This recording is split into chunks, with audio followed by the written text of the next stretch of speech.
The Gospel according to Mark, chapter 3.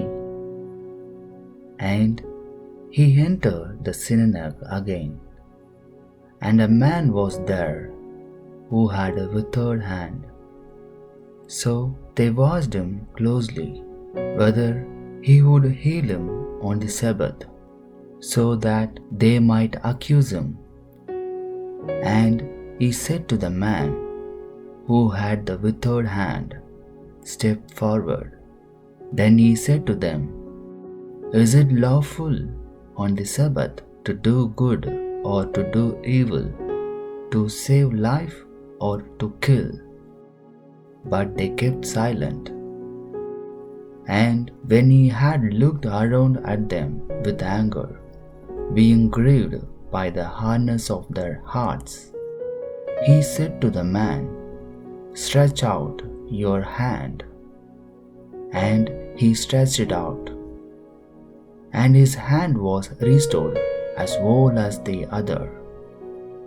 Then the Pharisees went out and immediately plotted with the Herodians against him, how they might destroy him.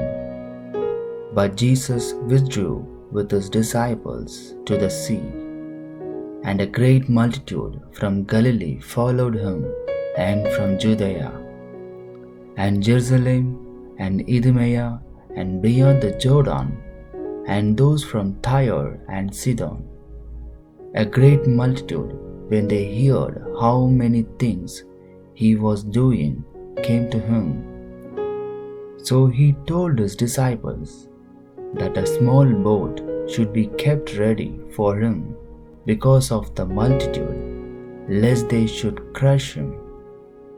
For he healed many, so that as many as had afflictions pressed about him to touch him. And the unclean spirits, whenever they saw him, fell down before him and cried out, saying, "You are the Son of God." But he sternly warned them that they should not make him known. And he went up on the mountain and called to him those he himself wanted, and they came to him. Then he appointed 12, that they might be with him, and that he might send them out to preach, and to have the power to heal sickness, and to cast out demons. Simon, to whom he gave the name Peter, James the son of Zebedee, and John the brother of James, to whom he gave the name Boanerges, that is, son of thunder, Andrew, Philip, Bartholomew, Matthew, Thomas, James the son of Alphaeus, Thaddeus, Simon the Canaanite, and Judas Iscariot, who also betrayed him. And they went into house. Then the multitude came together again, so that they could not so much as eat bread. But when his own people heard about this, they went out to lay hold of him, for they said, "He is out of his mind." And the scribes who came down from Jerusalem said, "He has Beelzebub, and by the ruler of the demons he casts out demons." So he called them to himself and said to them in parables, "How can Satan cast out Satan? If a kingdom is divided against itself, that kingdom cannot stand. And if a house is divided against itself, that house cannot stand.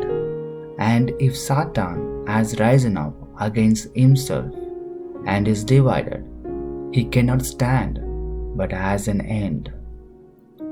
No one can enter a strong man's house and plunder his goods, unless he first binds the strong man, and then he will plunder his house. Assuredly I say to you, all sins will be forgiven the sons of men, and whatever blasphemies they may utter. But he who blasphemes against the Holy Spirit never has forgiveness, but is subject to eternal condemnation, because they said he has an unclean spirit. Then his brothers and his mother came, and standing outside, they sent to him, calling him. And a multitude was sitting around him, and they said to him, Look, your mother and your brothers are outside seeking you. But he answered them, saying, Who is my mother or my brothers? And he looked around in a circle at those who sat about him, and said, Here are my mother and my brothers.